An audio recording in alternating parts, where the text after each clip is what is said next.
삼성이 이번에 한방에 폴더블, 워치, 웨어러블, 그리고 태블릿이랑 핏 이런 것들을 싹 다 쏟아냅니다. 근데 뭐가 나온다 이런 사실은 오늘 별로 안 중요해요. 진짜 중요한 질문은 이거 하나예요. 지금 내가 쓰고 있는 기기 이번에 갈아탈 만한가? 아니면 기다리는 게 맞는가? 그리고 올해 폴더블은 진짜 사건이 하나 있어요. 7년 만에 폴드가 2개로 갈라집니다. 그동안의 폴더블 시리즈를 그대로 계승하는 폴드 8 울트라, 그리고 완전히 새로운 비율의 폴드 8 와이드. 그래서 솔직히 나머지 플립이나 워치, 태블릿 이런 거는 크게 볼 거는 없는 것 같아서 빠르게 핵심만 짚고 넘어갈 거고 폴드에 좀 집중해 보겠습니다. 자, 전부 최신 유출 기준이라는 것만 깔고 갈게요. 자, 먼저 첫 번째로 삼성 루머의 핵심이자 오늘 영상의 가장 메인 폴드입니다. 먼저 헷갈리는 라인업부터 정리를 하고 갈게요. 올해는 폴드가 하나가 아니라 2개가 나오거든요. 이렇게 접었을 때 길쭉한 형태인 폴드 8 울트라, 그리고 펼쳤을 때 아이패드 미니랑 거의 비율이 비슷한 폴드 8 와이드. 이게 매체마다 루머 소식이 좀 네이밍이 좀 다른 것 같아요. 어떤 건 폴드 8이 그대로 나온다, 아니면 폴드 8이 지금 우리가 와이드라고 부르는 거다, 이런 식으로 좀 헷갈리게 나오는데 그냥 오늘은 깔끔하게 울트라랑 와이드라고만 부르겠습니다. 와이드가 화면 비율이 바뀌는 거, 폴드 8 울트라가 기존의 7을 그대로 계승하는 거, 이렇게 보시면 돼요. 먼저 폴드 8 울트라, 우리가 알던 그 길쭉한, 접었을 때 길쭉한 그 정통 폴드의 후속작이에요. 근데 짚고 넘어갈 게 하나 있는데 작년 폴드 7이 정말 잘 나왔거든요. 삼성 폴더블 역사상 처음으로 폴드가 플립의 판매량을 넘어선 세대가 폴드 7이었어요. 정말 그만큼 완성도가 높았다는 뜻이죠. 저 같은 경우에도 트라이폴드나 아니면 갤럭시 S26 울트라 이런 게 다 있는데도 결국에 메인은 이 폴드 7을 쓰게 되더라고요. 그래서 이번 폴드 8 울트라에서는 새로 뭘 보여주냐, 이것보다는 이미 높아진 기준을 얼마나 더 끌어올리는가, 요걸로 봐야 돼요. 유출된 루머를 보면 내부 화면은 8인치급으로 살짝 더 커진다, 그리고 펼쳤을 때의 두께는 4mm 초반대까지 얇아진다고 해요.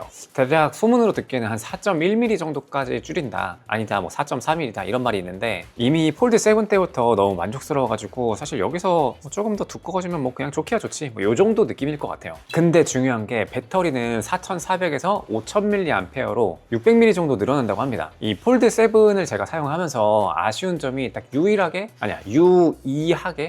유삼하게 그래도 좀 얼마 없는 단점인데 배터리가 조금 아쉽긴 하거든요. 확실히 제가 울트라 시리즈를 썼을 때는 배터리가 정말 오래 간다 이런 게 많이 느껴졌는데 그 정도의 차이가 좀 느껴지는 것 같아요. 근데 이게 5000mAh로 늘어난다고 하니까 요건 상당히 좀 기대가 됩니다. 칩셋은 스냅드래곤 8 엘리트 젠 5 S26 울트라에 들어간 그 최신 칩이 똑같이 들어가고요. 이건 어느 때나 똑같죠. 카메라는 2억 화소 메인에, 그리고 초광각, 그리고 망원까지도 그대로 기존이랑 유지될 것 같아요. 사실 카메라 관련해서도 유의한 좀 아쉬움인데 사실 메인 카메라 같은 경우는 아주 큰 차이까지는 없어요. 차이가 좀 느껴지긴 하지만 그래도 밝은 곳에서는 좀 적긴 하다. 근데 그래도 S26 시리즈 울트라 요거에 비해서는 좀 아쉬움이 남긴 하더라고요. 그래서 아까 전에 U2, U3 한 그런 단점? 그런 거에 들어갔던 게 카메라가 갑자기 팝업이 되더라고요. 그래서 만약에 폴드 8 울트라라는 말로 나온다면은 카메라도 이 S26 울트라만큼 조금 더 좋아지면 좋지 않을까 싶습니다. 단순히 네이밍만 바꾸게 되는 것보다는요. 그래서 폴드 6 이하라면은 망설이지 말고 폴드 8으로 가도 만족도가 굉장히 높을 겁니다. 폴드 7으로 지금 시점에 가는 거는 아주 저렴한 거 아니면은 그렇게 추천할 만한가? 아주 저렴하면은 폴드 7이 더 나을 수도 있긴 한데 어차피 스마트폰이라는 게 매년 바꾸는 게 아니니까 전 기왕이면 최신 게 좋지 않을까 싶어요. 근데 배터리 관련해서 좀 함정이 하나 있어요. 이 5000mAh라는 거 실리콘 카본 배터리가 아닙니다. 여전히. 이게 왜 중요하냐면 지금 같은 시기에 중국 폴더블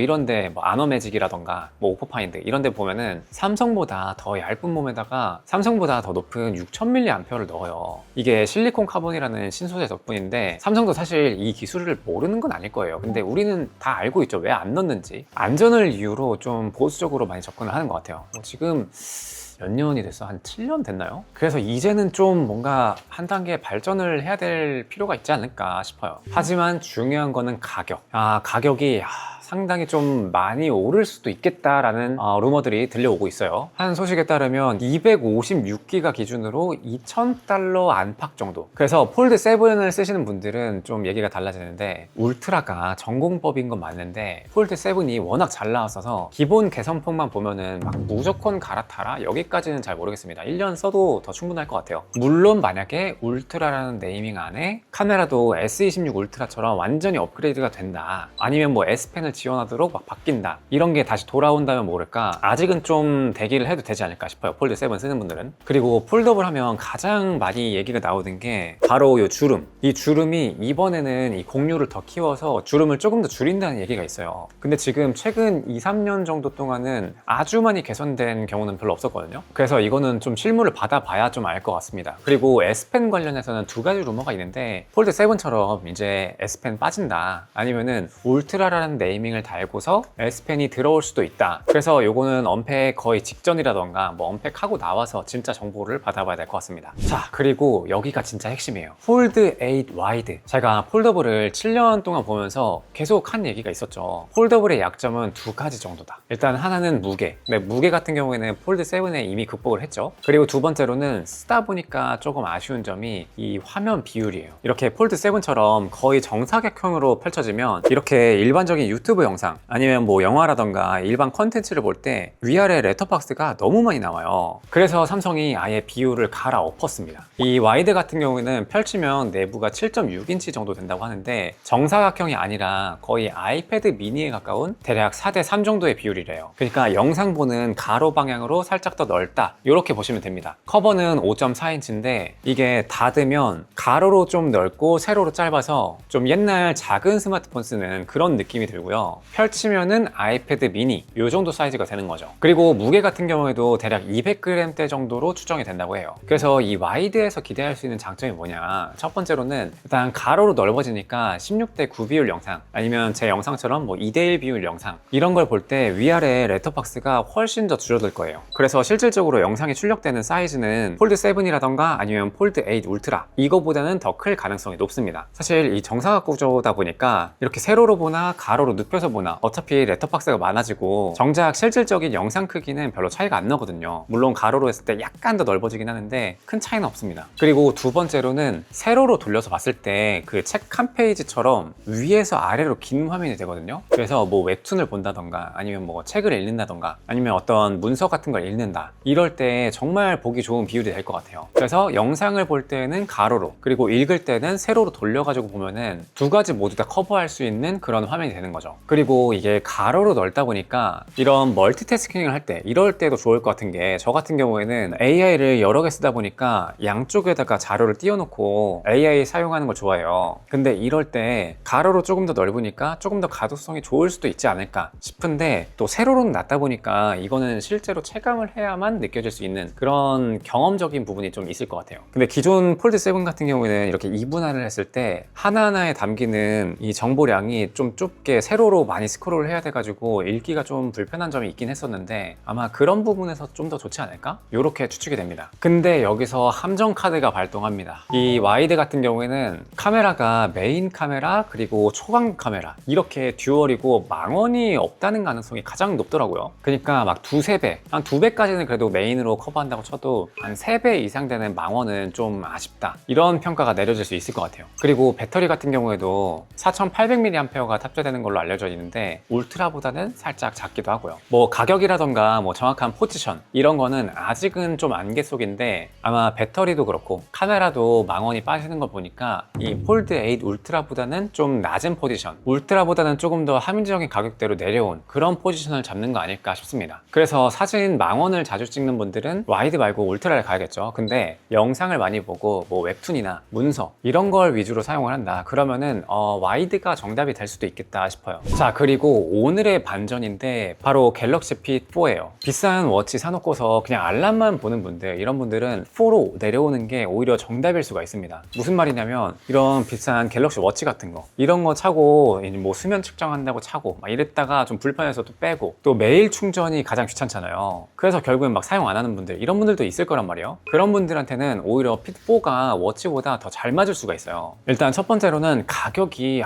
너무 깡패입니다. 물론 옛날 뭐 밴드 이런 시절을 생각하면 그거보다 비싸긴 한데 루머 기준으로 대략 8, 9만 원대 정도로 형성될 거로 예상이 되고 있어요. 그리고 배터리는 대략 12일 정도 간다합니다. 그리고 1.6인치의 아몰레드 디스플레이 이런 게 탑재되고, 거의 뭐 헬스 관련된 기능은 거의 다 지원할 것 같아요. 뭐 운동 자동 측정 이런 것도 당연할 거고요. 그래서 보통 밴드나 이런 종류는 약간 워치의 하위 호환이다 이런 정도로 여겨지는데, 요번 핏4 같은 경우에는 보면은 뭔가 워치의 하위 호환 이런 느낌보다는 조금 더 생활형 웨어러블의 다른 정답지로 나올 수도 있겠다라는 생각이 듭니다. 근데 여기서 좀 생각해 볼게. 일단 P4 같은 경우에는 7월 언팩 때 나오는 게 아니라 9월쯤에 따로 나올 가능성이 크다고 해요. 그래서 지금 당장은 아닐 거다 이런 추측이 가장 많습니다. 그리고 두 번째, 워치만큼 어플이 그렇게 풍부하지는 않을 거예요. 그런데 저도 갤럭시 워치를 계속 쓰는 입장에서 또 그 단순함이 오히려 또 사용성이 또 많이 좋아지지 않을까 이런 생각도 반대로 들기도 해요. 그게 또 배터리로 돌아오잖아요. 그래서 저도 이번에 나오는 거 봐서 아예 핏 시리즈로 나가버릴까 이런 생각도 좀 들기도 하더라고요. 자, 그리고 여기서부터는 그냥 솔직하게 말씀드릴게요. 이 플립 8, 워치 9,